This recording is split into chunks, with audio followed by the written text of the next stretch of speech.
Good evening. I'd like to start the meeting for Strategic Planning Committee Special Meeting Wednesday, February 8, 2023. Call to order. Second thing on the agenda tonight is public comments relative to the agenda items.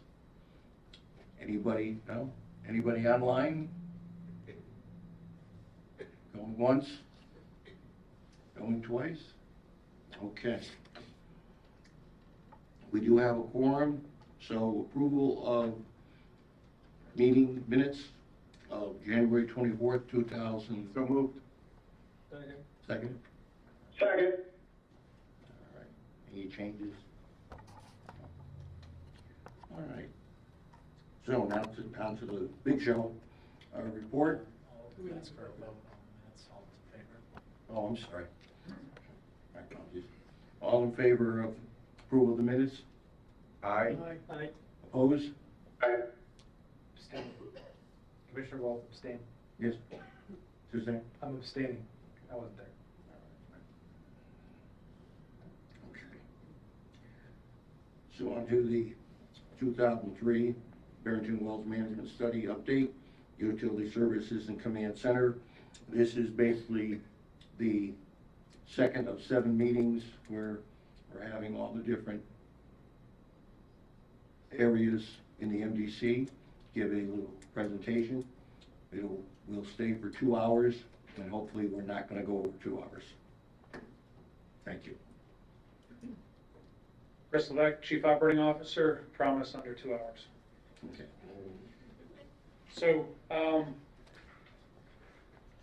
going to conduct it similar to the operations discussion we had a couple weeks ago. Let's keep it candid. I guess if there's any questions as we go through. This is a very important department, Command Center and Utility Services for the district. It is our technical customer service, our 24/7 group that responds to all customer emergencies on our infrastructure, and how we actually conduct all those activities on a daily basis. So, without further ado, so our command center is responsible for managing all operational communications, not only for our external customers, but also our internal customers. So all of our departments, whether it be calling in staff in the middle of the night to address a pump station issue. They manage all those call lists with the supervisors of those departments, making sure that we have staff available 24/7 to respond to everything. So we also do claims management, provide survey leak for leak detection. So we're going to get into more of this detail of what specifically, all the tools that we use to do this. We also perform a ton of preventive maintenance activities as off-shift work. What we usually perform Monday through Friday with our operational staff, they do the bulk of the preventive maintenance, specifically with hydrants and valve maintenance. But we're also performing that work between 4 p.m. and 7:30 the next day. So our staff's out in the middle of the night performing this work as well.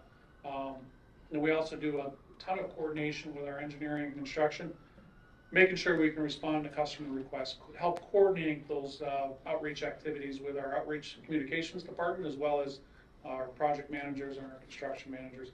And then we provide customer service and field calls as needed. So in conjunction with our customer service department. So quickly move on. Our utility services. So they do a lot.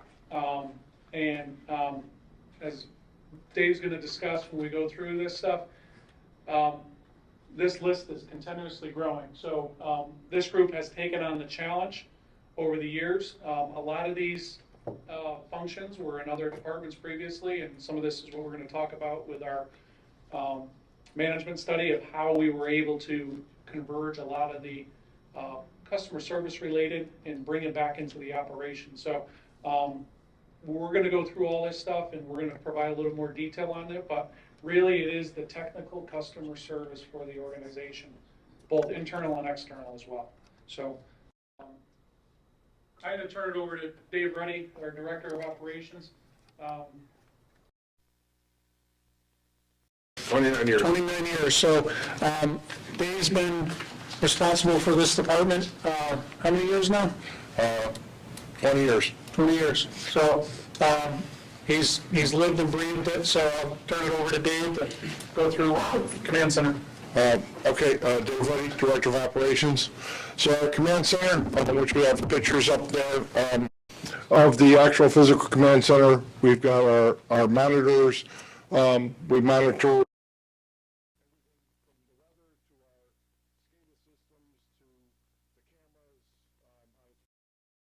7 bases.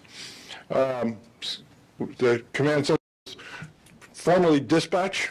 Now it's evolved into quite the operation. Like Chris said, we're a 24/7 operation. We respond to all kinds of emergencies, and we also disseminate to all our agencies, member towns, and do multifaceted information.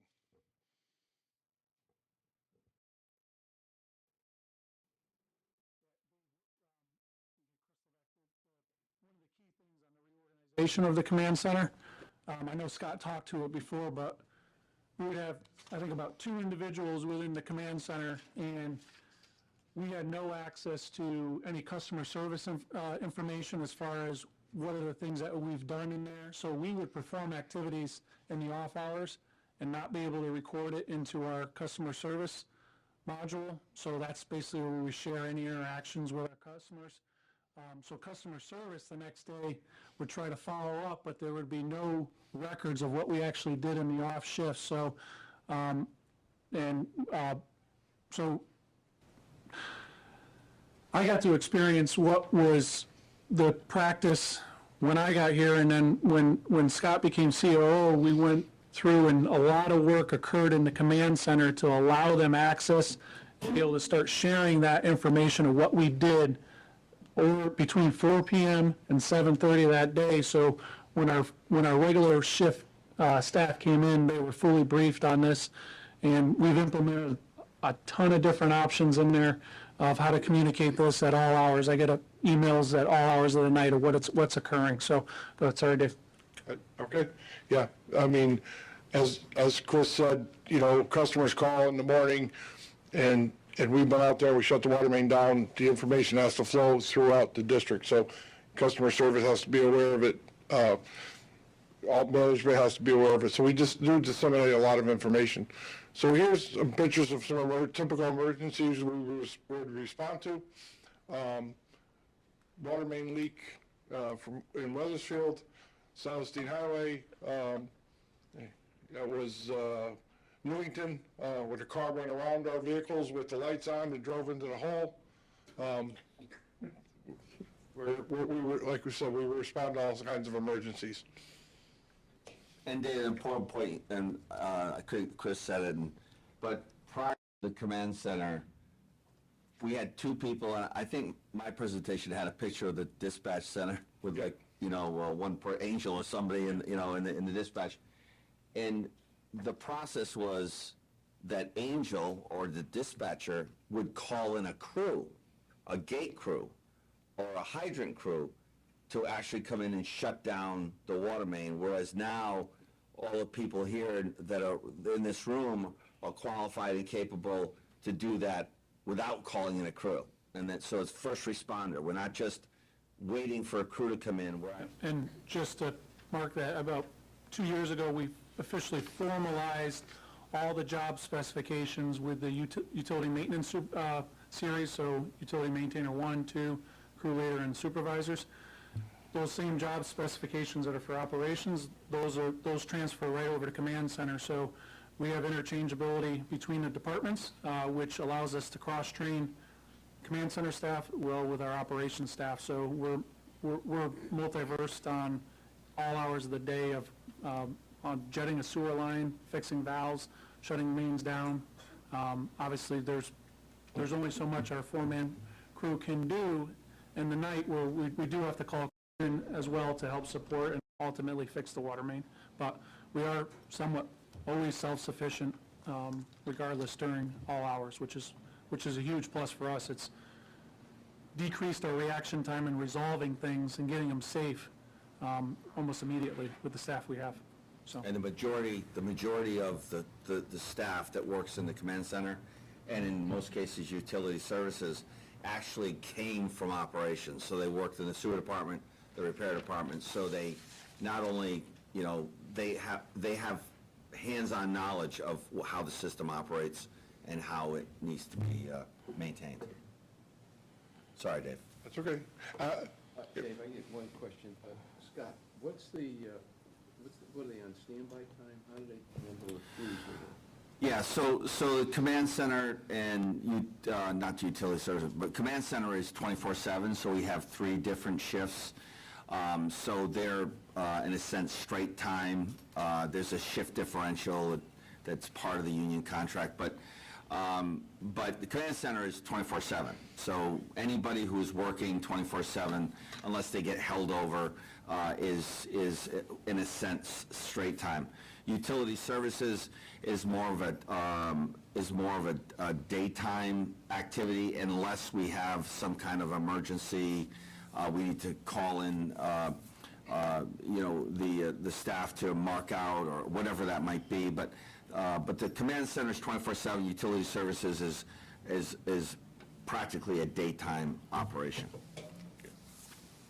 What about the standby crew? How do you handle it? Well, so Call someone in? yeah, so prior to the command center, the dispatch literally just called in crews, right? And the union contract allowed for 2 hours to respond, and it usually didn't take 2 hours, but there was a time lapse between actually shutting down the main because we didn't have the staff to actually do that, or the union language within the job description wouldn't allow you to do that. You needed a gate maintainer to shut the gate down. Now with the new job descriptions, every department has all of these very same job descriptions, so everyone is allowed to do multitasking. And so if and when a crew is needed, we used to call in a repair crew. And then if it was a sewer issue, we'd have to call in a sewer crew. But now we just call in one crew and they can deal with a water main, they can deal with a sewer, they can deal with rotting, they can deal with cleaning the sewer system. So again, it's a multitasking. And as we call in a crew after 4 o'clock, obviously that's an overtime. If we have a planned activity, I'm probably stealing all your slides, Dave. If we have a planned activity, then it's straight time, right, guys? Soon to be, yeah. That's a joke. It's time and a half. So it's time and a half if it's planned. So if we say to a crew, listen, we need you to stay. It's 3 o'clock and we need you to stay tonight after 4. Then it's a planned and it's time and a half. If we call them in at night, then it's double time. I guess I'm still not, so if you have a crew out there, someone goes to Yankee Stadium or they they're not available, how do you have? Yeah, we have we don't use on-call. We use on-call pay in different departments. We traditionally don't like on-call pay for the repair department because it's just a unique, it's the uniqueness of how how the department works. The supervisors will tell you in repair, we don't like on-call pay because there's enough people in the department that you can call up, and if someone says, I can't be there, you've got somebody else. And then if somebody doesn't pick up the phone and avoids not picking up the phone, then Dave has his own way of dealing with that. But we won't talk about that. Now I know I know. Any other commissioner questions? No? Okay. So to the point that Scott and Chris were making, we have with the crews we currently have, and the picture on the bottom left there, that's actually, the chairman was out on that leak on the South State Highway at Town Line Road, and Scott was there too. where we're able to shut it down and restore very quickly and respond to the leak to restore water to the town that was having a pressure issue.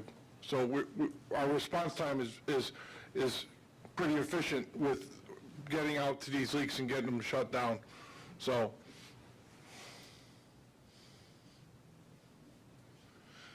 utility services has evolved quite a bit, as Chris has said, over the years. We have inspectors, now that we have the multitasking job descriptions. These guys can respond to anything from power routings, to couple before you dig markouts, to inspections, to water service inspections, to just customer backups. Utility services, we're the hub for all the water and sewer permits within the district, so we have a great tradition of great records with the MDC, water and sewer connections for the customers. We provide those. We also have cross-connection control, which is a state mandated program, Cobble Free Dig, another state mandated program, which we are a member of. You'll see it later, we do 36,000 tickets this past year. We also administer the backwater valve program, the PPID, sewer prevention program, and we do the work with engineering on the DPAs. We provide inspection and support for the new development, which expands the MDC infrastructure system, and we get new customers.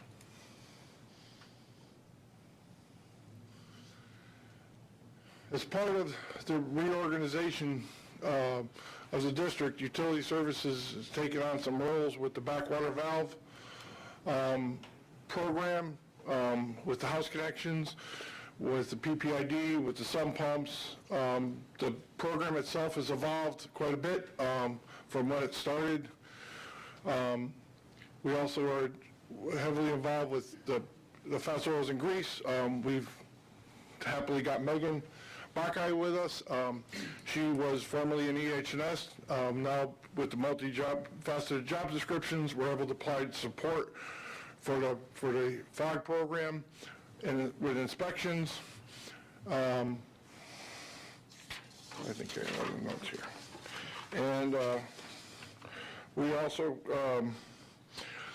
as part of the town paving program, we've expanded the list of inspections and touching the customers. We get in their house to evaluate their plumbing and provide a CCTV inspection with the backwater valve program. Make any corrections that may need to be done prior to the town paving the road. So we don't want a failure to happen after we leave. We have as I said, it used to be a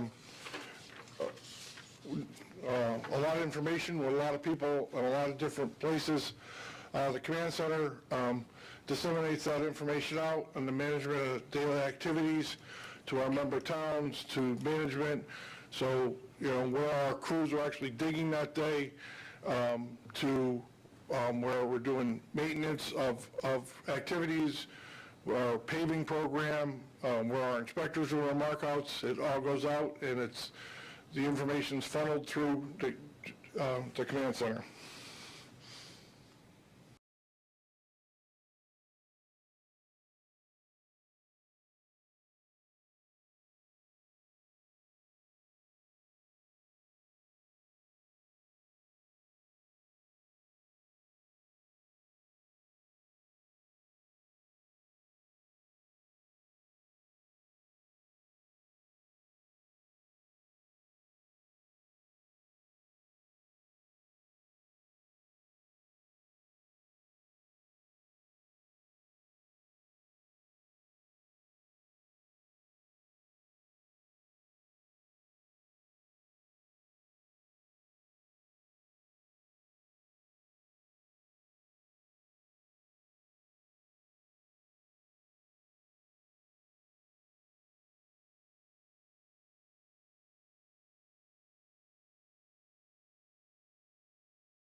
departments, including utility services, the real estate department, engineering, and also the sewer and water facilities departments.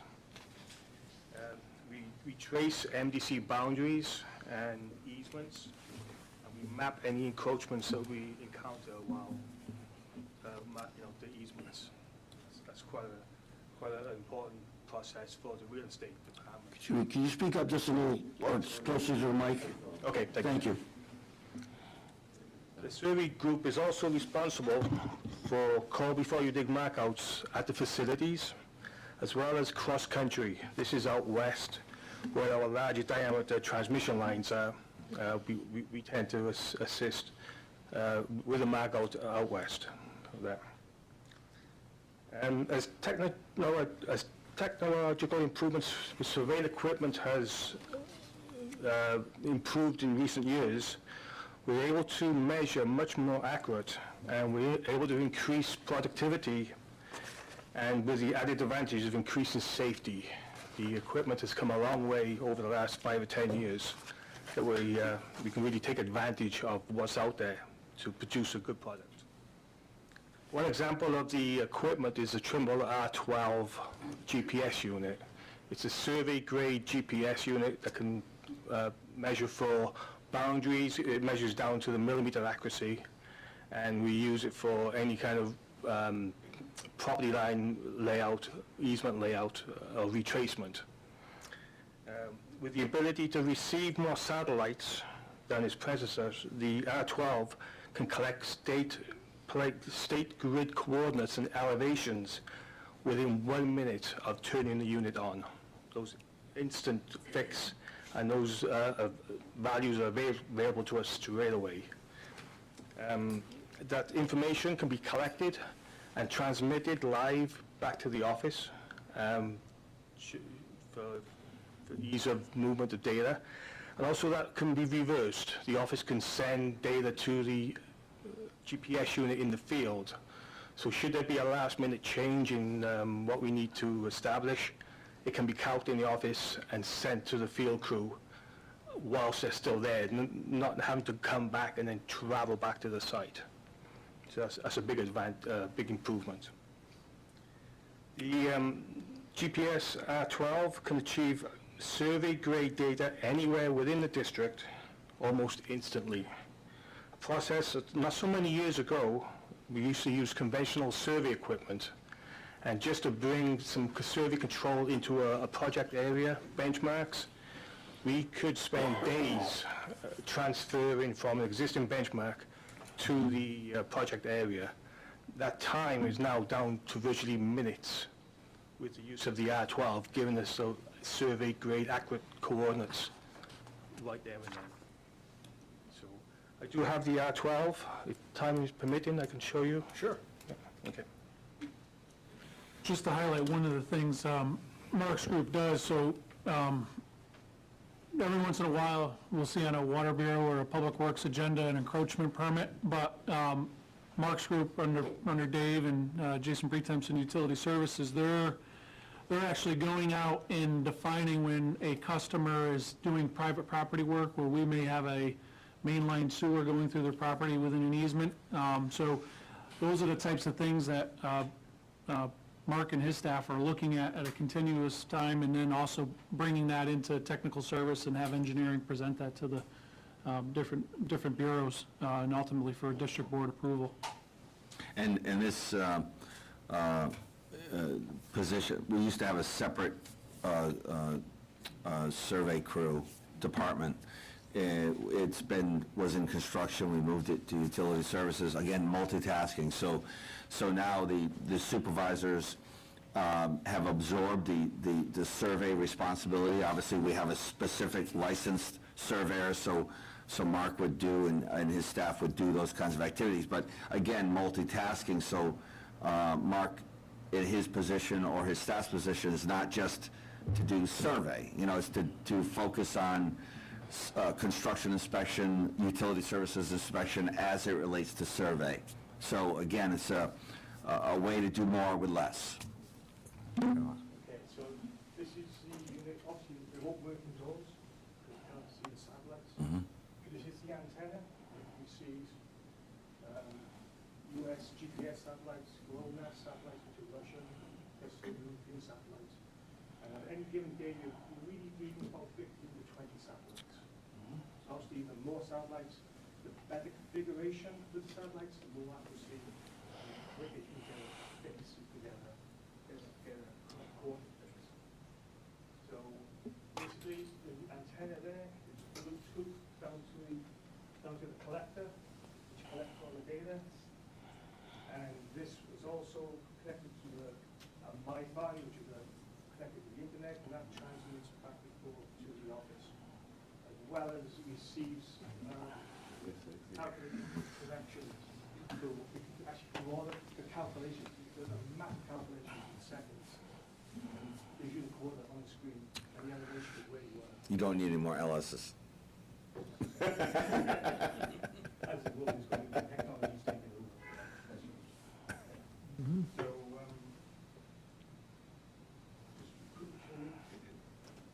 So, this is where it receives the points. And, each one is a location coordinate, latitude, longitude, and elevation. And one of the interesting things about this device, we're on our construction project, so part of the iteration that we went through in doing survey on when new pipes being installed, we have a previous version was called the R2, but this one's actually very special because it actually, you could stand on the side of the trench, and I forget what the angle of deflection is, so I think you can have it, 25 degrees or something along those lines, so it doesn't have to be straight. It'll measure how off it is and be able to self-correct to where you're actually shooting. So it can self-correct, and therefore you can get a very accurate with not even being exactly over, because safety is important. Sometimes you can't be over a trench that may be 8 feet deep on a sewer main that you're trying to take a position on. So it just provides us different tools to keep us safe as well. So ideally, you want it leveled up to the level. Should you stop this? It will compensate the angle. I don't know how it does it, but it calculates the vertical position, and that's where it knows where the bomb is. And that with elevation, that's good as well. Good advantage is if you want to get an elevation with a manhole that's under the car, you can actually locate it like so. It will locate this position, calculate that position, both grid and in elevation. So it's amazing technology, but I still can't fathom how it does it. Beats me. So Mark, thank you. Yeah, it was probably not even 5, 6, 8 years ago when we set one of these up to get positioned. I think we would have to wait about 15 minutes to actually get a good signal and set up. So now it's like that, as Mark said. Back when GPS came back in I think 80s, we had to do static readings. So this would be set up with a big dish. It would sit there for hours and hours and hours. And we'd have to take it away, do the post-processing. Then it would give you the coordinate, the elevation of this point. This guy came around within 1 minute and had the coordinate. And that point is surveyed very well. And the most important thing with that location is that it's repeatable. I can come back tomorrow and get the same answer. Come back in 2 weeks' time and get the same answer. That's very important in survey. But you don't want to give floating answers where it says it's there today, there tomorrow. But there's quite a complex calculations going on between satellites. Sure. Great. Thank you, Mark. Thank you. Thank you.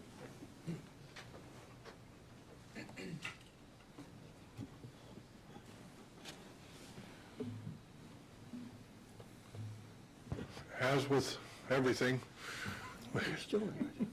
Chris, you want to talk, we've been doing a lot of training, and we put a lot of stickies on the wall here. But Chris can explain it. You want? Yeah, so some of this is a little bit repeat of operations, but just so everyone knows, we did do an online learning management solution. So, and we've defined specific training requirements for every single job position that we have. And with the consolidated job positions now, it's much easier to issue out training. It's more of a managed by by title and say, here's your course load, and sophistication, and it was kind of like, if we joined, we didn't. If we joined, we would be the ones serving and helping everyone else. So what we have done is, to your point, yes, we do get calls now and then, and a lot has to do with inventory. So the MDC, and Chris mentioned this in the operation presentation, that we went, for a lot of reasons, we proactively started pre-purchasing inventory so that we would have enough pipe and enough valves and enough equipment to install our accelerated water main projects. And then COVID hit, and then we became, boy, we were really smart for doing that, weren't we? And because now we were hoarding the industry's supplies, and no one else could get it. And so we started getting a lot of calls from local communities, and when I say local, I would say New Britain or Waterbury areas, and they just don't have a valve, and they need it, and they have an emergency, and yes, we do support them in those activities. We don't go out there and install it for them or that kind of thing, but we do try to help the industry. I got a call from Bonnie Therian. Remember Bonnie Therian? Mm-hmm. She called me from, I forgot what town, South Carolina somewhere, and she said, Scott, could you please help me? I just need some information. Absolutely. So we try to help whoever we can in the industry, but we don't provide labor. You know, if it's a piece of equipment or if it's a piece of inventory, you know, obviously they reimburse us for that, but we try to help the best we can. Yeah. Bonnie was from Weathersfield. Weathersfield, yes. Mayor, town manager of Weathersfield. yeah, Yes, Scott, right. Scott, probably two good examples was just the Yukon Health Center. We helped them locate with all this, Sure. with all this equipment, and then recently there was a municipality that had a major sewer failure that, again, it was just the reimbursement of material that, we do look at our material, we don't want to give our material away that we can't respond to our own emergencies for our own customers, but if we do have adequate supply, we will look to help, yeah, obviously with permission from Scott. So, By the way, it seems, if I'm correct, that because we have this SAP system, you've got all the inventory in that system, so you can basically respond Correct. to that question, yep, we got it, Right. and we can get it to you. Correct. Or something. Anyway, Yeah. yeah. So the other thing was to remind, once again, about this, this goes back to an earlier comment from Commissioner Taylor regarding the responsibilities of homeowner and MDC and so forth, that we really need to do that information gathering for who is responsible for what and why and how. Yes, and that- Because this is not a shot in the dark that's going to happen once and so Right. forth. It could happen, 5 more times, who knows? And that's why it's extremely important for the MDC to be consistent with our claims policies, Yeah, right? exactly. So we don't want to do something on one property that Exactly. we wind up, and that's what happened with Mrs. Facey, right? We feel for that homeowner and we feel for that business owner, but we have to be consistent, because if we're not, we will wind up owning a lot of responsibility that we don't own, Yeah. based on our ordinances. So we're trying to be, we'll change as the board sees so fit with our ordinances as it relates to the sewer laterals and rotting and those kinds of things that we'll talk about BPW and in the course of 2023. Yeah, but we gotta be very consistent. We don't want to own liability because we feel, unfortunately, someone is in a bad situation. So that's it, and that's a great job, everybody. It's really important, we feel. From Utility Services Command Center that didn't speak, that we just want to introduce?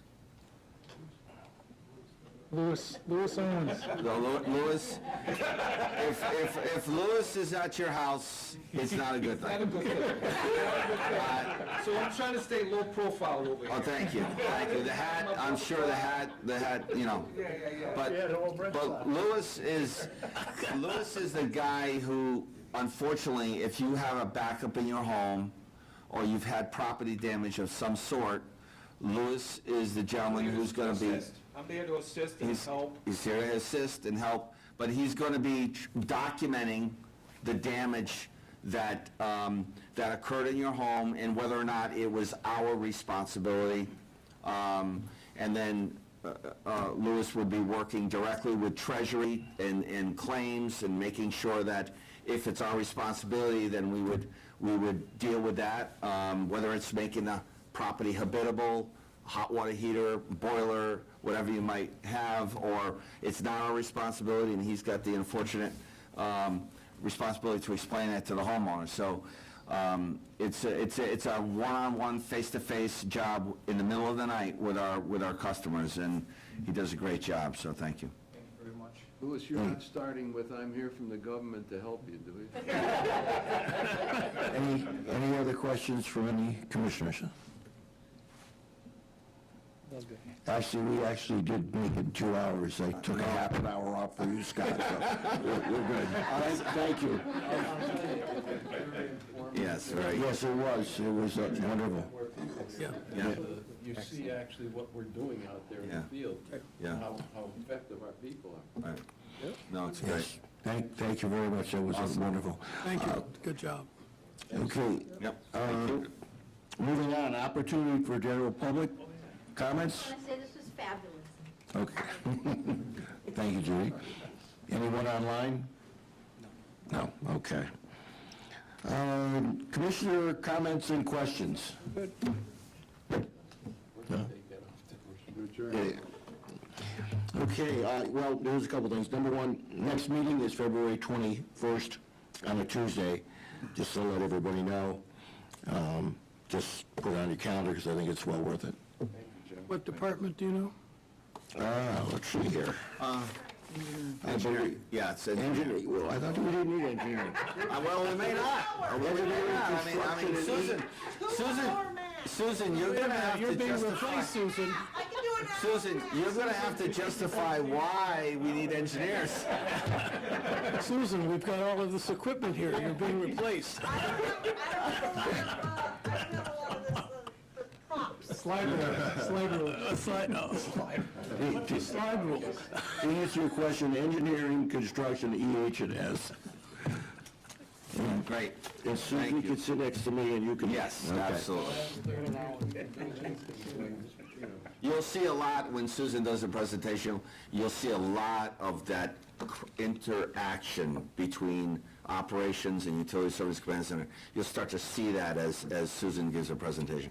So thank you. Thank you. Thank you very much. Proper. Motion to adjourn. We're on. We're out of here.